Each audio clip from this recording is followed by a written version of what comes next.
The school of physics के live class में आप सभी का स्वागत है। पिछले क्लास में हम लोगों ने इलेक्ट्रिक फ्लक्स और गॉस थ्योरम के बारे में पढ़ा था।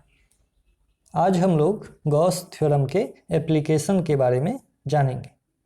आप जानते हैं गॉस थ्योरम में टोटल 6 एप्लीकेशन हमें पढ़ना है, तो आज हम लोग फर्स्ट एप्लीकेशन के बारे में पढ़ेंगे। एप्लीकेशन ऑफ गॉस थ्योरम में हमें कितना एप्लीकेशन पढ़ना है? टोटल 6 एप्लीकेशन पढ़ना है, जिसमें से आज पहला एप्लीकेशन है electric field intensity due to charged cylinder. Charged cylinder के कारण हमें इलेक्ट्रिक फील्ड इंटेंसिटी निकालना है बाय यूजिंग गॉस थ्योरम। आइए देखते हैं। हमने लिखा है केस 1। सबसे पहले इलेक्ट्रिक फील्ड इंटेंसिटी जो निकालेंगे सिलेंडर या रॉड या वायर के कारण, उसमें हम लोग 3 अलग अलग केस में निकालेंगे। तो जिसका पहला केस है एट आउटसाइड पॉइंट।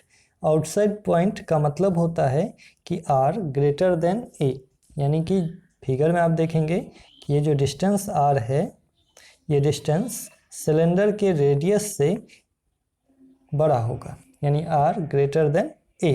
ओके, आइए पहले फिगर देखेंगे, फिर हम लोग इसका एक्सप्रेशन निकालेंगे। फिगर को मैं जूम करके दिखाता हूँ। देखिए, हमने एक सिलेंडर मान लिया, चार्ज्ड सिलेंडर है, इस पर चार्ज दिया गया है, देखिए प्लस चार्ज। और इस चार्ज सिलेंडर के कारण हमें इलेक्ट्रिक फील्ड इंटेंसिटी निकालना है एट पॉइंट पी पर। इस पॉइंट पी पर इलेक्ट्रिक फील्ड इंटेंसिटी निकालना है, जिसके कारण हमने क्या किया, एक गॉसियन सरफेस ड्रॉ किया। ये क्या है? Gaussian surface. एक सिलेंड्रिकल गॉसियन सरफेस हमने ड्रॉ कर लिया। ये हाइपोथेटिकल सरफेस, ये जो सरफेस है ये हाइपोथेटिकल है। इस मतलब ये वास्तविक रूप से मौजूद नहीं होता है, लेकिन फिर भी हम इसको ड्रॉ करते हैं गॉस थ्योरम को अप्लाई करने के लिए। ठीक है, अब देखिए, हमने लिखा है कि let us consider a charged cylinder of radius A. हमने मान लिया कि एक सिलेंडर है जिसका रेडियस ए है। We have to find out the electric field intensity at point p. At point p, इस पॉइंट पर हमें निकालना है electric field intensity at distance r from the centre. कहाँ से? सेंटर से। आगे एक टॉपिक आप पढ़े होंगे पहले भी, उसको दिखा रहे हैं। लिखा गया है लीनियर चार्ज डेंसिटी। क्या लिखा गया है? Linear charge density lambda. Lambda क्या होता है? Linear charge density. आपने पढ़ा होगा कि लीनियर चार्ज डेंसिटी क्या होता है। तो चार्ज पर यूनिट लेंथ, यानी यूनिट लेंथ पर चार्ज। अगर किसी वायर का लेंथ पता हो तो उसके कारण हम लोग उस पर दिया गया चार्ज का मैग्नीट्यूड भी निकाल सकते हैं। कैसे निकाल सकते हैं? तो लिखा गया है lambda equal to charge by length. तो चार्ज इक्वल टू क्या हो जाएगा? चार्ज इक्वल टू क्या हो जाएगा? लेंथ इंटू लेम्डा, यानी किसी वायर के लेंथ में लेम्डा से मल्टीप्लाई करेंगे तो हमारे पास क्या निकल के आ जाएगा? चार्ज। अब देखिए, फिगर में हमने पहले ही दिखा दिया है कि इस गॉसियन सरफेस का लेंथ क्या हो जाएगा। गॉसियन सरफेस का लेंथ होगा L। गॉसियन सरफेस का लेंथ कितना? L। तो इस L लेंथ के अंदर, इस L लेंथ के अंदर टोटल चार्ज क्या होगा? तो चार्ज हो जाएगा आपका L लेम्डा। क्या हो जाएगा? L lambda. ठीक है, चार्ज पर यूनिट लेंथ क्या हो जाएगा? लेम्डा, और उसके साथ लेंथ को मल्टीप्लाई करेंगे तो निकल के आ जाएगा हमारा चार्ज। तो चार्ज पता चल गया। अब आगे देखिए, लिखे हैं charge enclosed bye cylindrical Gaussian surface L lambda. हमने चार्ज का वैल्यू निकाल लिया एल लेम्डा। अब हम लोग गॉस थ्योरम का एप्लीकेशन देखेंगे। तो गॉस थ्योरम आप जानते हैं कि फ्लक्स इक्वल टू होता है 1/ε0 इंटू टोटल चार्ज, और फ्लक्स का फॉर्मूला ई डॉट डी एस। ई डॉट डी एस, इसको थोड़ा सा जूम करके देखिए। अब देखेंगे कि इस इंटीग्रेशन में हमने एक इस तरह से इंटीग्रेशन के बीच एक सर्किल खींचा हुआ है। ये सर्किल बताता है कि इंटीग्रेशन जो होगा वो क्लोज सरफेस में होगा, क्लोज सरफेस के अलोंग होगा। तो अब इस इंटीग्रेशन को 3 पार्ट में तोड़ा जा सकता है, कर्व सरफेस, अपर सरफेस और लोअर सरफेस। क्योंकि आप जानते हैं कि जब एक सिलेंडर बनेगा तो इसमें 3 सरफेस होता है, एक अपर सरफेस, एक लोअर सरफेस और एक ये कर्व सरफेस। ये सरफेस क्या कहलाता है? Curve surface. आपको पता होगा 9th और 10th क्लास में कर्व सरफेस का फॉर्मूला जानते होंगे, 2πr_l। क्या होता है? 2πr_l। ये curve surface area of cylinder, ये हमने 9th या 10th में पढ़ा होगा। अब हम देखेंगे कि इंटीग्रेशन को 3 पार्ट में तोड़कर कैसे सॉल्व करते हैं। E.ds को हमने 3 पार्ट में, कर्व्ड सरफेस, अपर सरफेस और लोअर सरफेस में अलग कर लिया। अब देखिए ये फॉर्मूला 1/ε0 इंटू एल लेमडा हमने यहाँ लिख लिया है, एल लेमडा बाय ε0। नेक्स्ट देखिए E.ds कर्व सरफेस में आपने देखा था ये सिलेंडर है, तो यहाँ कर्व सरफेस पर ds एरिया और इलेक्ट्रिक फील्ड इंटेंसिटी दोनों सेम डायरेक्शन में है। पीछे हमने फिगर में देखा है कि E और ds दोनों सेम डायरेक्शन में है, तो कर्व सरफेस के लिए cos 0 डिग्री, अपर सरफेस में ये सरफेस, ये ds एरिया और ये इलेक्ट्रिक फील्ड इंटेंसिटी दोनों के बीच एंगल 90 डिग्री। तो अपर सरफेस के लिए 90 डिग्री, सेम लोअर सरफेस के लिए भी 90 degree, equal to L lambda by ε0। अब आप बता सकते हैं कि cos 0 का वैल्यू होता है 1, cos 0 का वैल्यू 1, cos 90 का वैल्यू 0, cos 90 का वैल्यू फिर से 0, यानी ये पूरा टर्म 0, ये पूरा टर्म 0। तो अब बच जाएगा सिर्फ cos 0 डिग्री वाला टर्म, यानी कि कर्व सरफेस के लिए। आइए देखते हैं। तो इंटीग्रेशन के साथ ये e बाहर आ गया क्योंकि वो कांस्टेंट होगा, ds cos 0 का वैल्यू 1, ये दो टर्म का मैग्नीट्यूड 0 और एल लेमडा बाय ε0। e अभी हमने बताया कि ds इंटीग्रेशन ds जो है वो कर्व सरफेस, और कर्व सरफेस का इंटीग्रेशन होगा टोटल सरफेस एरिया, जिसका मैग्नीट्यूड हमने बताया 2πr_l। क्या होता है? 2πr_l। तो हमने क्या लिखा? ds का इंटीग्रेशन 2πr_l। अब ये l कैंसिल हो जाएगा, क्या बच जाएगा? Lambda by 2πε0r। तो हमारे पास निकल के आ गया केस 1 के ये फॉर्मूला किसके लिए हो गया? और at outside point E equal to lambda by 2πε0r। अब हम लोग इसका सेकेंड केस देखते हैं। केस सेकेंड है at the surface.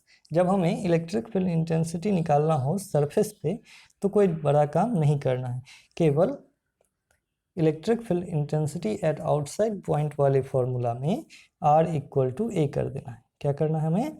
R equal to ए कर देना है। तो R इक्वल टू ए, यहाँ R है तो यहाँ क्या कर देंगे? ए कर देंगे। तो ये हमारा निकल जाएगा electric field intensity eight the surface, यानी हम सरफेस पे निकाल सकते हैं। अब हम लोग देखेंगे केस थर्ड। केस थर्ड है एट इनसाइड पॉइंट, यानी कि R लेस देन ए। इसका फिगर पहले देखते हैं। देखिए हमने एक सिलेंडर ड्रॉ कर लिया। अब ये पॉइंट है, ध्यान से देखिएगा, ये पॉइंट P है और इस पॉइंट P पर हमें निकालना है इलेक्ट्रिक फील्ड इंटेंसिटी। तो वहाँ से हमने एक गॉसियन सरफेस डॉट लाइन में खींच लिया। अब गॉसियन सरफेस के अंदर आपको दिख रहा होगा कि कोई भी चार्ज नहीं। चार्ज कहाँ है? यहाँ, ये आउटसाइड सरफेस पर चार्ज इसके ऊपर होगा, तो इसके अंदर कोई भी चार्ज नहीं है, तो टोटल चार्ज कितना हो जाएगा? 0। Charge enclosed bye Gaussian surface क्या हो जाएगा? 0 हो जाएगा। अब हम लोग गॉसियन सरफेस खींच करके गॉसियन थ्योरम लगाएंगे, गॉस थ्योरम लगाएंगे, तो देखते हैं कि E.ds equal to 1/ε0 into total charge. तो टोटल चार्ज है 0, तो E.ds का इंटीग्रेशन 0। अब आपको एक बात बता दें कि किसी भी टर्म का अगर इंटीग्रेशन, अगर कोई x ही टर्म है और अगर इसका इंटीग्रेशन या dx x into D x है या कोई भी इंटीग्रेशन अगर ज़ीरो हो जाए, किसी भी चीज़ का इंटीग्रेशन अगर ज़ीरो हो जाए तो वो क्वांटिटी खुद भी ज़ीरो होगा।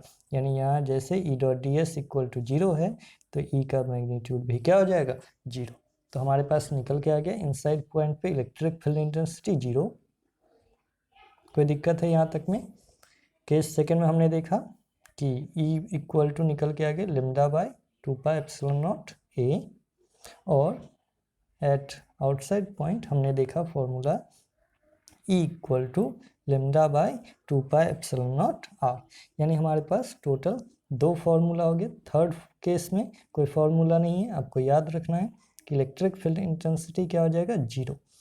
यहाँ से एक चीज़ और आपको समझा दूँ कि कोई भी कंडक्टर के इनसाइड पॉइंट पर चार्ज नहीं होता है। कि कोई भी कंडक्टर अगर ले लें, कंडक्टर बॉडी ले लें, तो इसके अंदर नेट चार्ज जीरो होगा। चार्ज कहाँ होता है, सरफेस पे।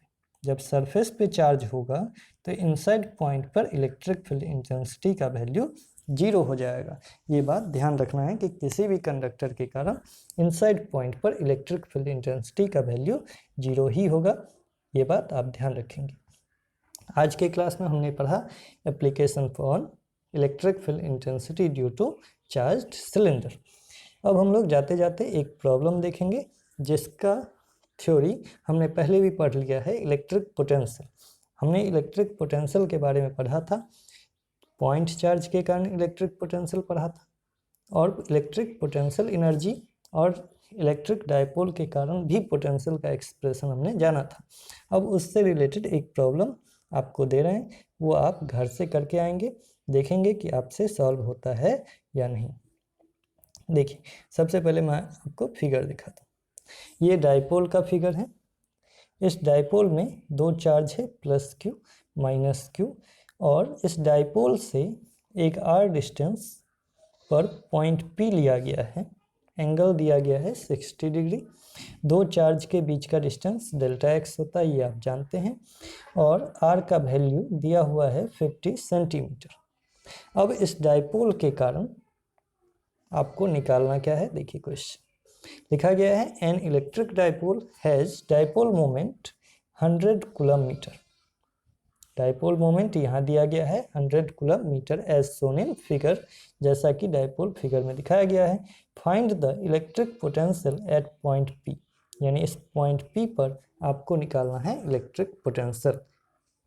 डायपोल मोमेंट का वैल्यू दिया हुआ है P equal to 100 coulomb metre, और आपको निकालना है इलेक्ट्रिक पोटेंशियल का मैग्नीट्यूड।